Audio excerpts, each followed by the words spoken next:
절망을 떨어버리고 나오다라는 제목으로 하나님 말씀 증거하도록 하겠습니다. 지금 사도 바울의 1차 전도 여행 부분을 살피고 있습니다.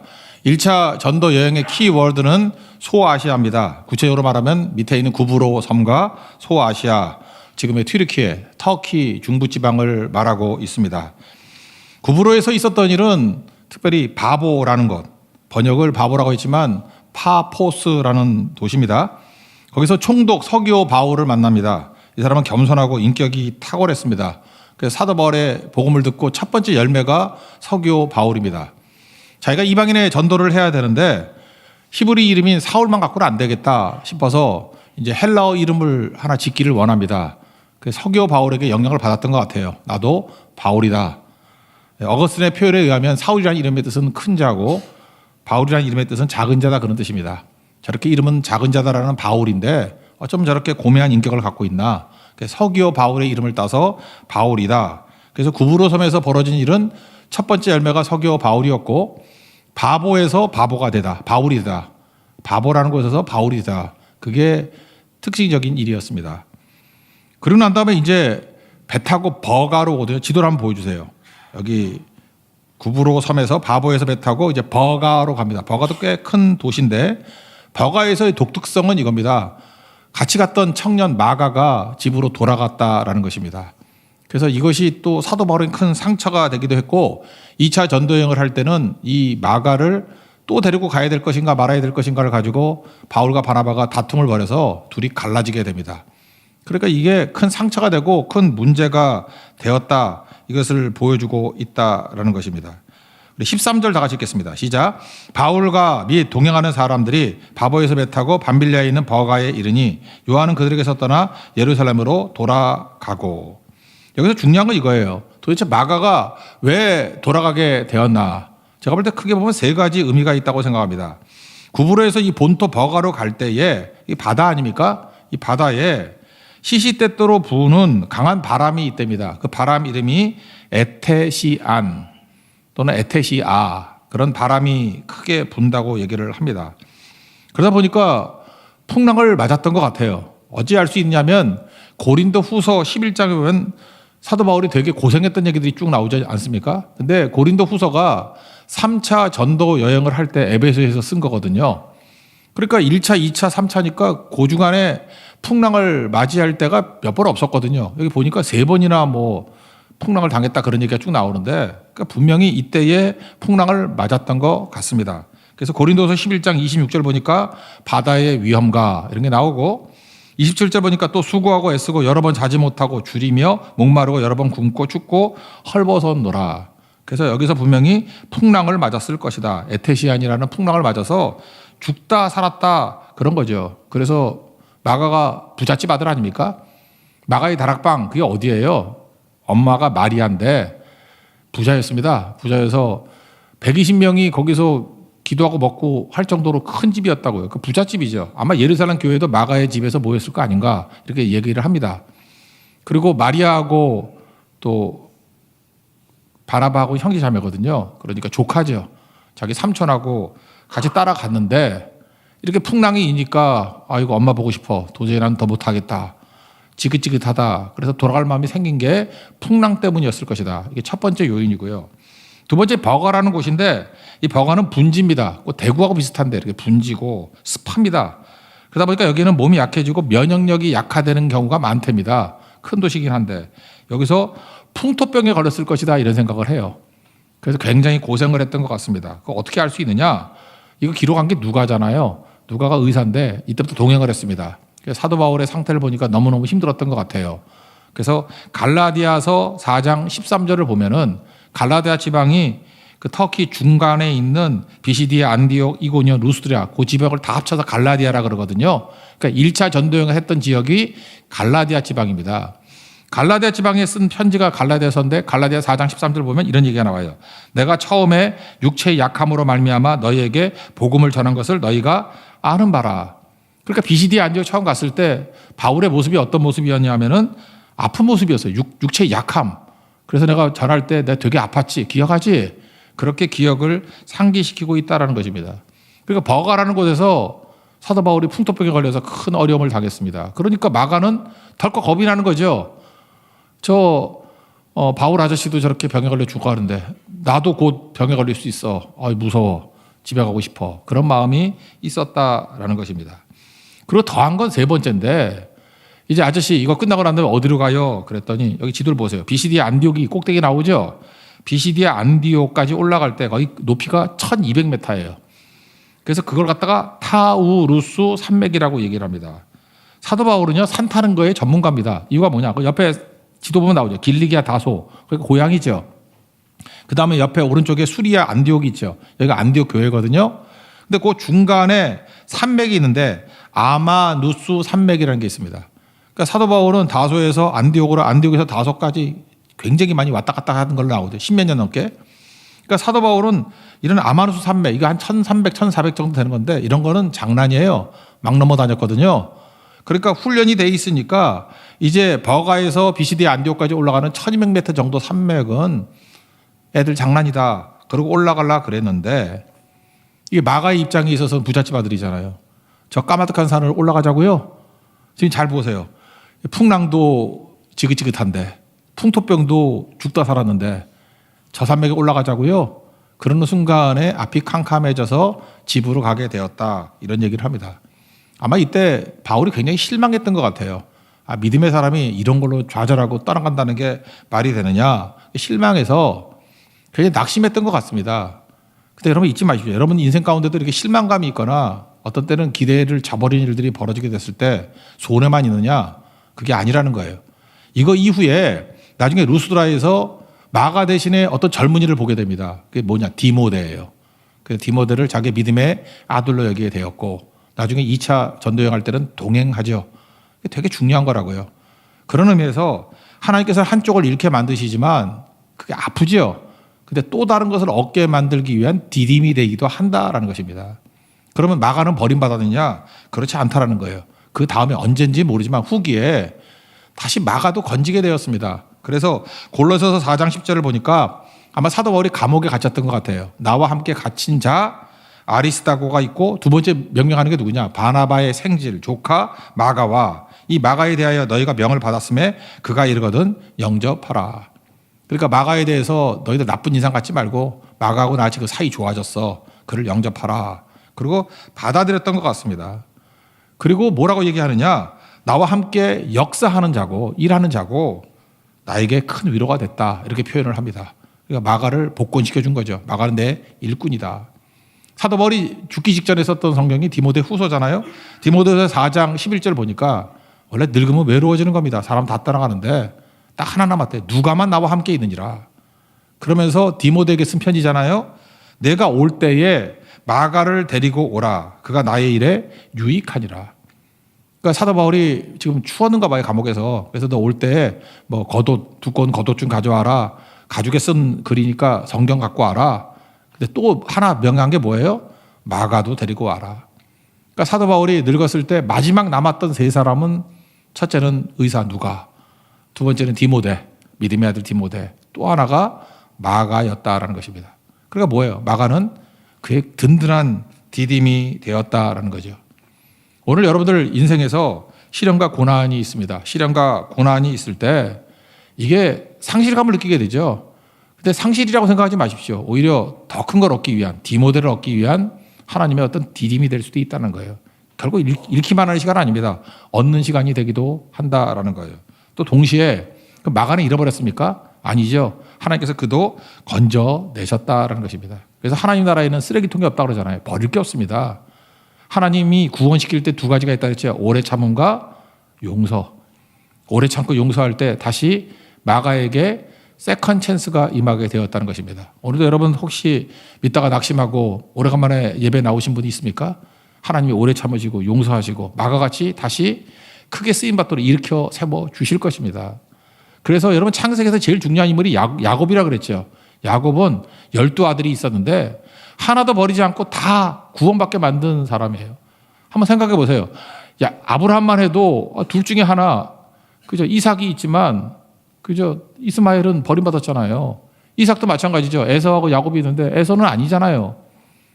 근데 야곱은 12아들, 수도 되게 많잖아요. 둘도 아니에요. 12이나 낳았는데도 불구하고 그 아들들이 전부 다 괜찮은 사람 아니에요. 말도 안 되는 애거든요. 첫째 아들 루벤은 자기 서모하고 엄마잖아. 엄마하고 잠자리 해가지고 범죄했던 사람. 이게 말이 되는 겁니까? 이게 불안당도 이런 불안당 파렴치범도 없죠.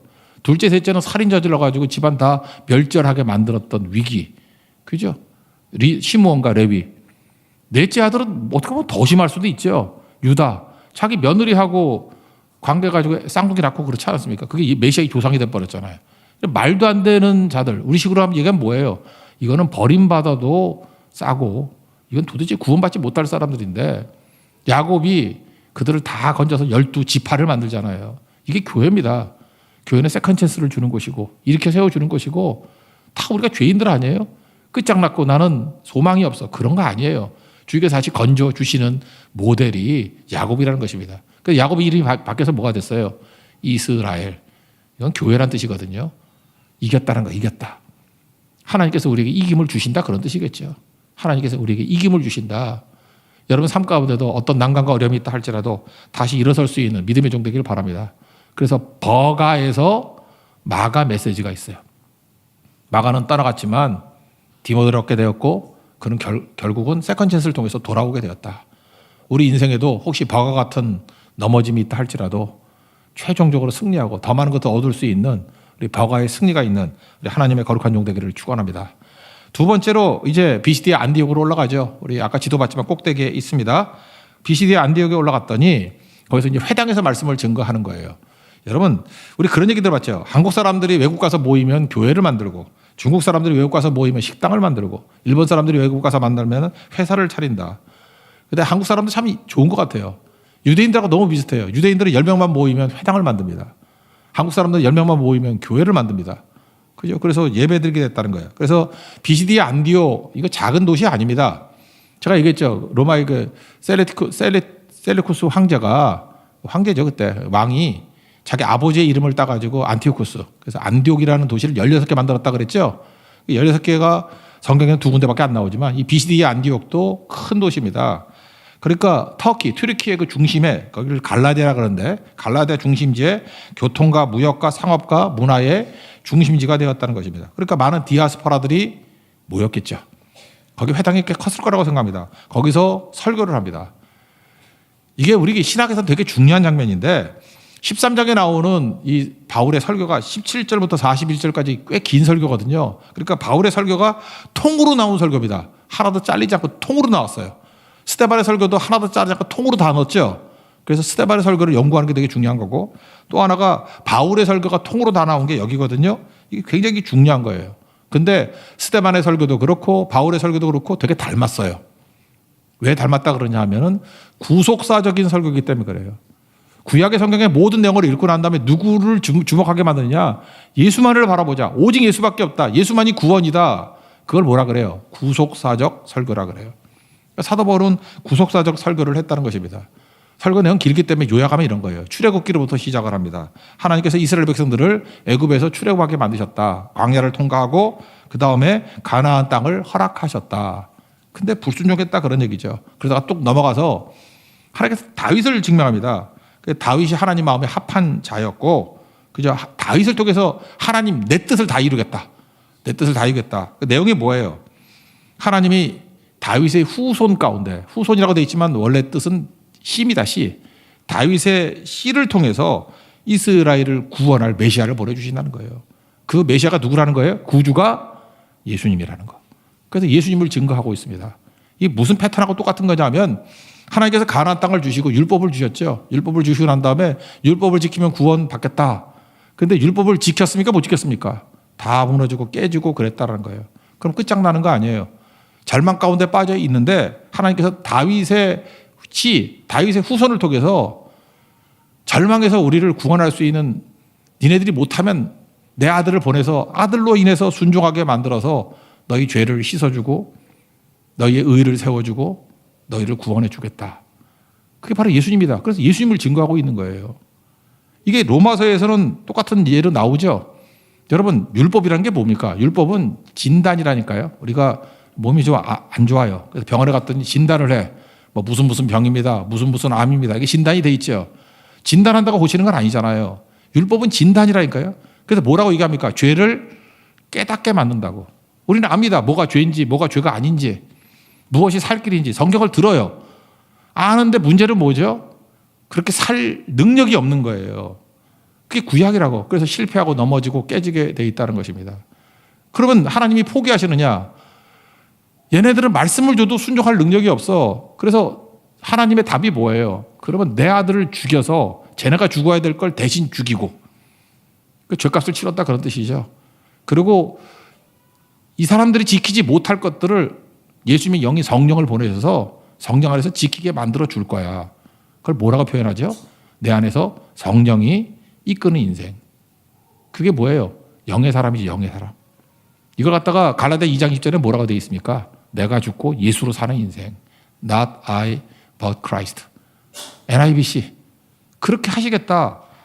그 얘기예요. 그래서 그걸 요약한 게 로마서 8장이 성령장이라 그러는데 로마서 8장 3절에 이렇게 말씀을 합니다. 율법이 육신으로 말미암아 연약하여 할 수 없는 그것을. 그게 뭐예요? 율법 지키는 거. 율법을 줘도 우리 못 지킨다는 거예요. 율법이 육신으로 말미암아 육신으로 율법을 지키라고 해도 연약해서 할 수 없는 그것. 순종이죠, 순종. 그것을 하나님은 하시나니. 뭘 통해서요? 예수를 통해서. 예수님이 대신 값을 치르시고 성령을 예수 영이 성령을 보내주셔서 우리를 하여금 순종할 수 있게 만들어 주신다. 이제 그거를 설교하고 있습니다. 그래서 다윗을 보냈다. 다윗을 통해서 내 뜻을 이루신다. 그게 22절이고요. 23절. 이게 복음의 핵심인 요 얘기만 읽어봅시다. 시작. 23절 시작. 하나님이 약속하신 대로 이 사람의 후손에서 이스라엘을 위하여 구주를 세우셨으니 곧 예수라. 그러니까 BCD 안디옥에서 했던 설교의 핵심이 무엇입니까? 오직 예수. 예수 외에는 구원이 없다. 십자가를 증거했다는 것입니다. 이 똑같은 맥락이 오늘 여러분 성경 공부 교재를 보니까 열왕기하 2장이네요. 내용은 엘리야 선지자에서 엘리사 선지자로 사역이 넘어가는 사건이죠. 근데 이거를 갖다 보통 우리가 유명한 이유가 뭐냐 하면 마지막에 엘리야가 뭐 줄까 그랬더니 갑절의 영감을 주십시오. 지금 새로 번역된 것은 갑절의 성령의 역사를 주십시오. 이렇게 기도했다는 거예요. 근데 우리는 보통 이런 거를 들으면 무슨 생각이 들죠? 우리 맨날 기도회 때 그런 거잖아요. 갑절의 영감을 주십시오. 그러면은 하나님 내가 더 세지기를 원합니다. 성령 충만해서 내가 세지고 내가 잘 되고 내가 멋지기를 원합니다. 내가 더 강력해지기를 원합니다. 뭐 그런 거라고 생각하죠. 근데 그게 아니라는 거예요. 되게 의미가 있습니다. 열왕기하 2장을 보면 지도를 한번 보여주세요.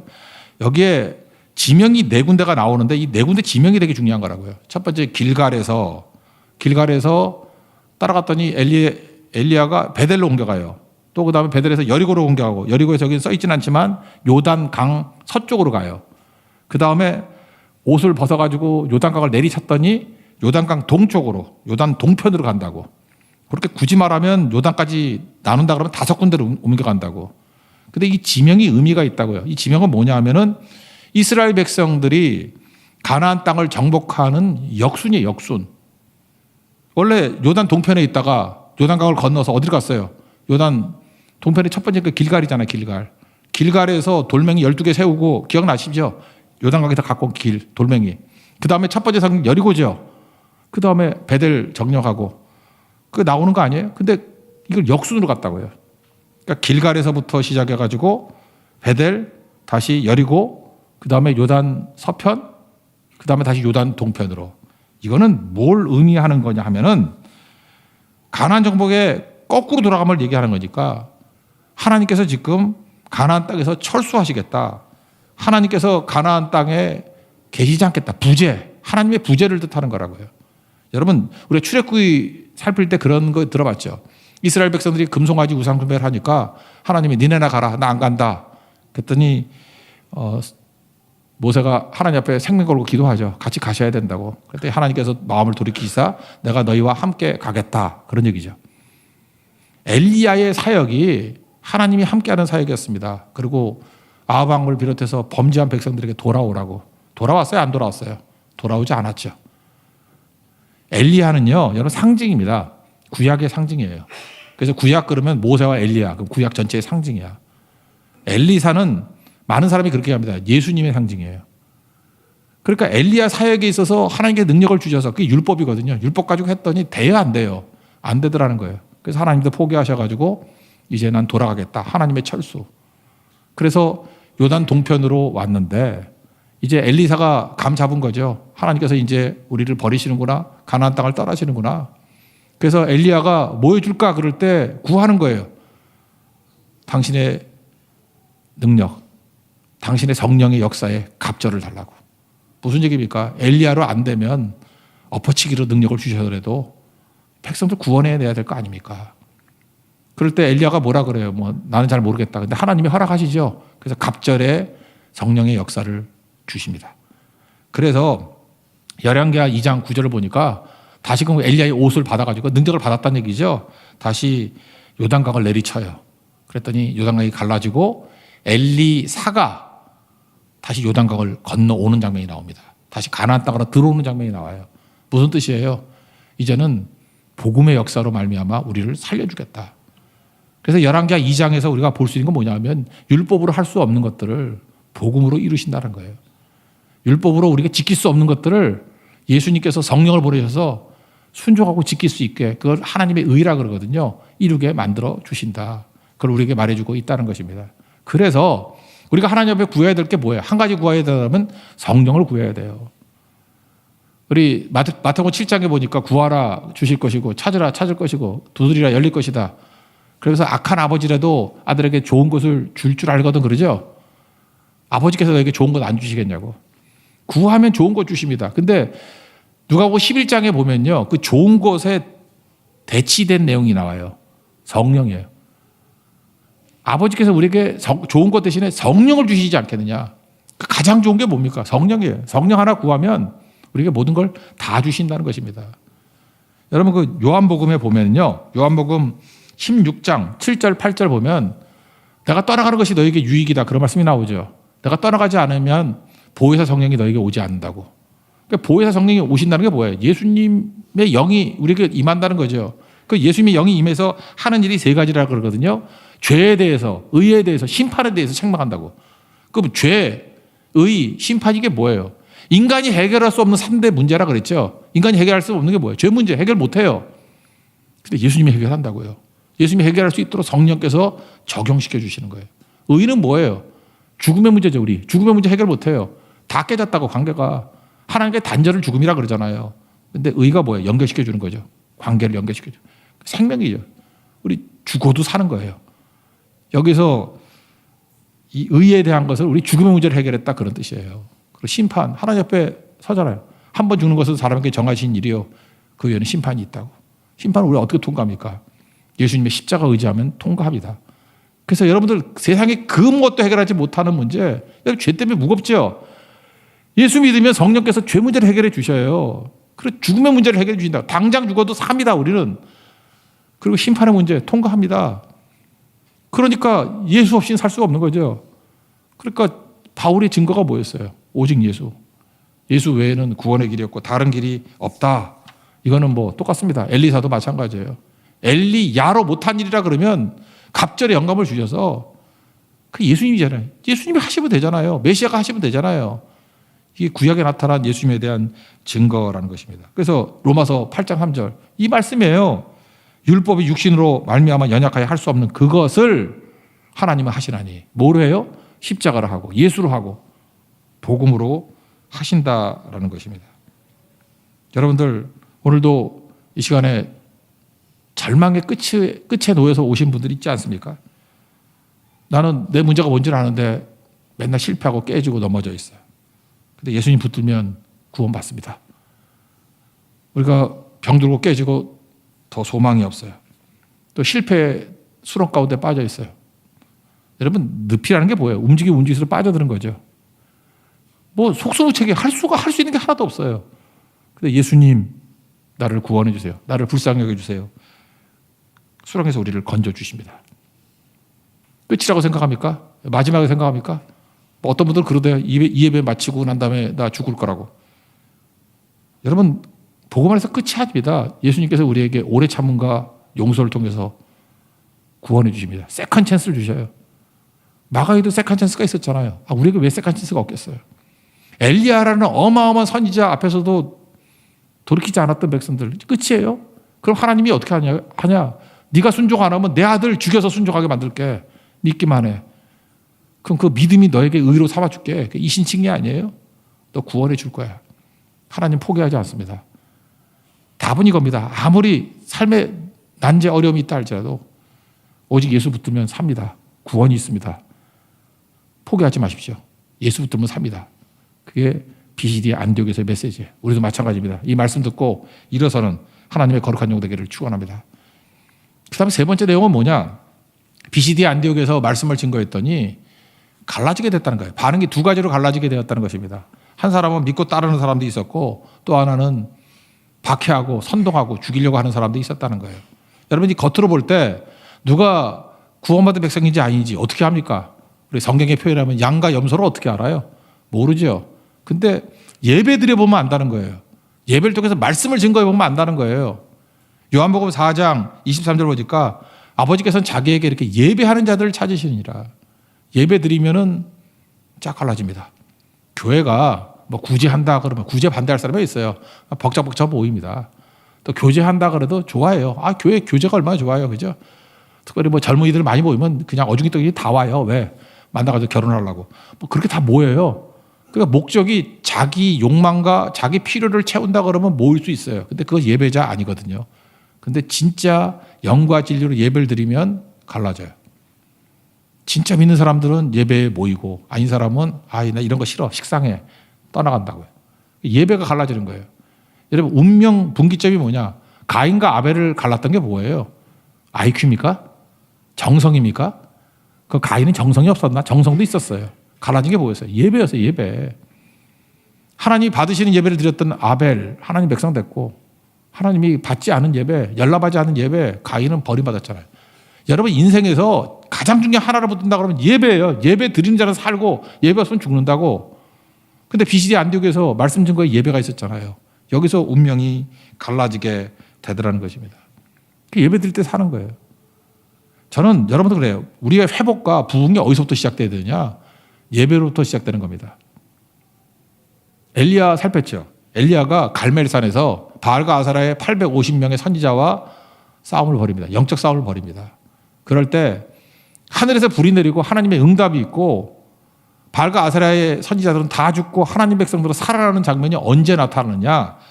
열왕기상 18장 36절 보니까 저녁 소제 드릴 때에 이때 하나님의 응답이 있었어요. 언제? 저녁 소제 예배 드릴 때. 저녁 소제가 예배잖아요. 예배. 저녁 예배 드릴 때. 저는 항상 가슴 아팠던 게 뭐였냐면은 한동안에 한국교회가 열심히 예배 드리다가 어느 순간인가 저녁 예배가 소홀하게 됐어요. 저녁 예배 지겹다는 거죠. 근데 한꺼번에 없앨 리는 없잖아요. 그러다 보니까 오후 예배, 그래서 오후 쪽으로 가다가 요즘 오후 예배도 없는 것 같아. 그죠? 그냥 슬쩍 없어져 버렸어요. 제가 볼 때 저녁 예배가 사라지고 난 다음부터 한국교회가 위기가 오기 시작하고 어려워지기 시작했어요. 90년대 예배의 부흥이 있을 때 살아났거든요. 그러다가 편의성에 의해서 예배가 줄어들고 사라지다가 어려움이 오게 된 것 같아요. 백보양보해서 저는 주일 저녁에 불 꺼진 교회의 모습을 보는 것만큼 안타까운 것이 없다고 생각합니다. 저녁 예배 드려야 돼요.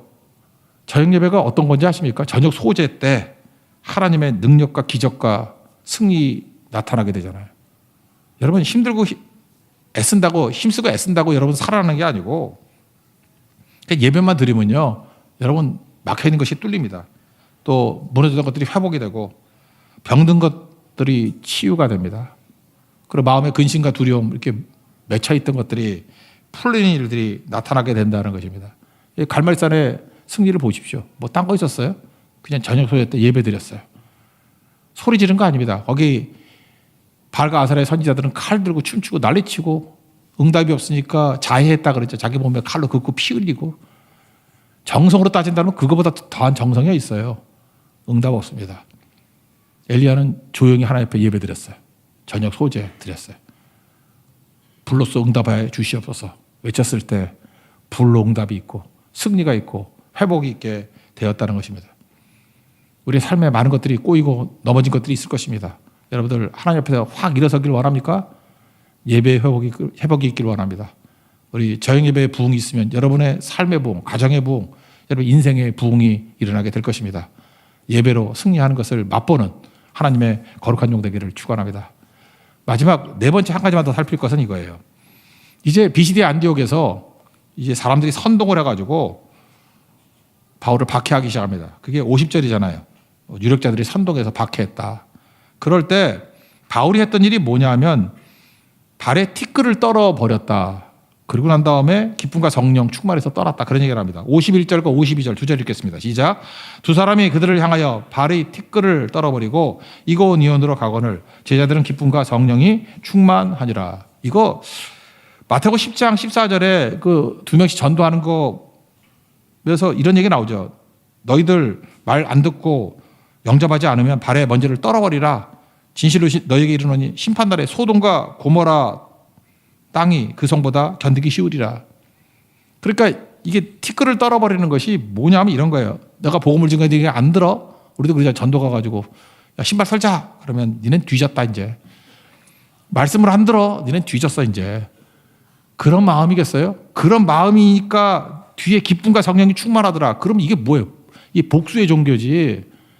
구원이 오래 참음과 용서에 있다 그러는데 아니 그렇게 니넨 뒤졌어. 그러고 난 다음에 기쁨과 성령이 충만했다 그러면 이게 앞뒤가 맞냐고요. 저는 그거 아니라고 생각합니다. 여기서 발에 티끌을 떨어버렸다라고 하는 것은 자기 마음속에 있는 어둠이에요.